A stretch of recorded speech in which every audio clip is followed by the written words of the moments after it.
Halo semuanya, apa kabar? Kembali lagi di Danis Channel. Terima kasih buat kalian yang sudah klik video ini. Kalau dengar kata Korea, biasanya langsung kepikiran dua hal. K-pop dengan gemerlap idol-idolnya, dan tentu saja sosok Kim Jong-un yang terkenal dari berita politik dunia. Tapi pernah nggak kamu bertanya-tanya, kok bisa ya satu semenanjung yang dulunya satu bangsa, sekarang terbagi dua? Jadi Korea Utara dan Korea Selatan. Hari ini kita akan bahas kisah lengkapnya. Mulai dari sejarah masa penjajahan, Perang Dunia II, hingga bagaimana akhirnya terbentuk dua negara yang sangat berbeda. Yuk, kita telusuri cerita yang bikin Korea terbelah sampai sekarang. Bagian 1. Korea sebelum terpisah. Awalnya, semenanjung Korea adalah satu negara dengan sejarah ribuan tahun, penuh dengan kerajaan-kerajaan besar seperti Goguryeo, Silla, dan Joseon. Rakyat Korea punya bahasa, budaya, dan identitas yang sama. Tapi pada tahun 1910, Jepang secara resmi mencaplok Korea. Penjajahan ini berlangsung selama 35 tahun, dan bisa dibilang salah satu periode paling kelam dalam sejarah Korea.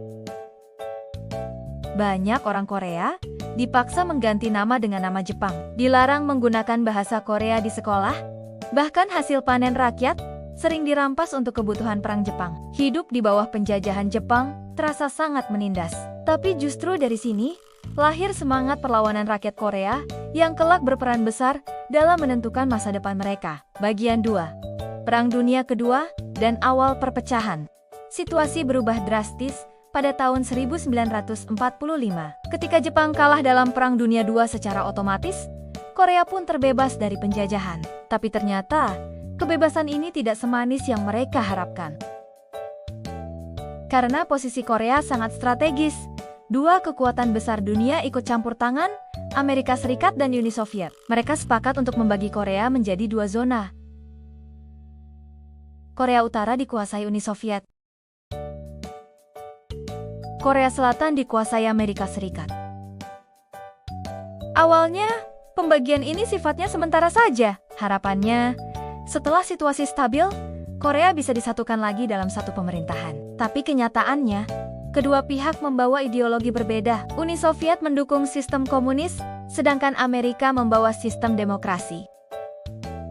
Perbedaan ideologi ini makin lama makin tajam, dan akhirnya membuat perpecahan sementara itu berubah jadi permanen.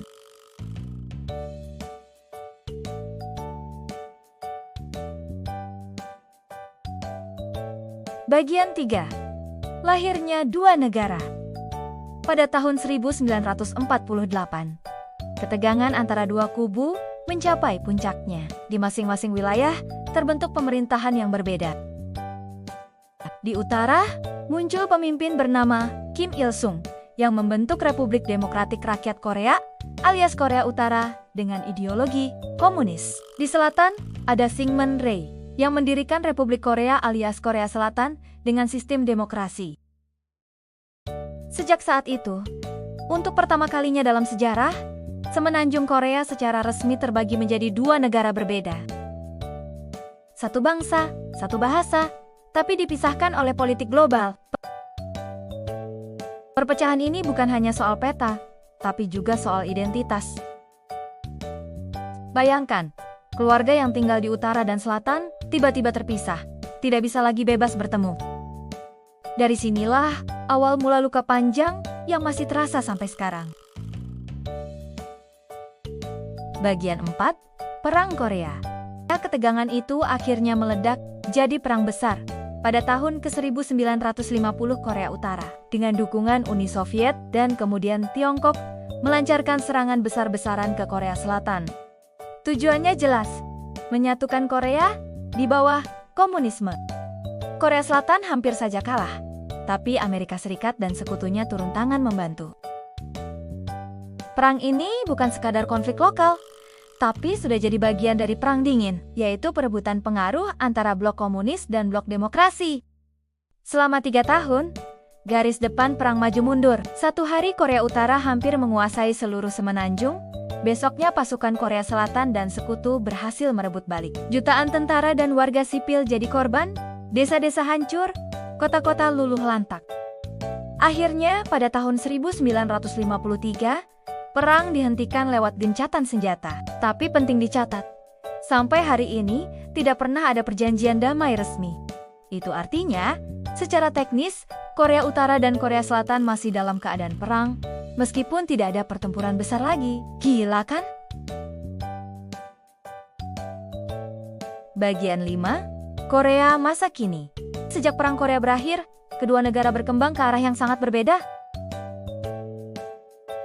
Korea Utara menjadi negara tertutup, dipimpin secara turun-temurun oleh keluarga Kim, dari Kim Il-sung, Kim Jong-il, hingga Kim Jong-un sekarang. Mereka fokus pada militer dan menjaga kekuasaan lewat kontrol ketat. Rakyat hidup dalam keterbatasan, informasi dari luar sangat dibatasi, dan dunia luar sulit masuk ke dalam. Sementara itu, Korea Selatan justru tumbuh jadi negara demokratis yang terbuka. Ekonominya berkembang pesat. Teknologi mereka mendunia lewat perusahaan seperti Samsung dan Hyundai. Dan budaya pop seperti K-pop dan drama Korea jadi fenomena global. Dua negara yang dulunya satu bangsa, sekarang seolah berada di dua dunia yang benar-benar berbeda. Korea Utara dengan Pyongyangnya yang sepi dan tertib, Korea Selatan dengan Seoulnya yang modern dan berwarna-warni.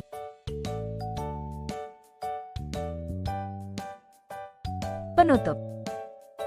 Jadi, itulah cerita kenapa Korea bisa terpisah jadi dua negara.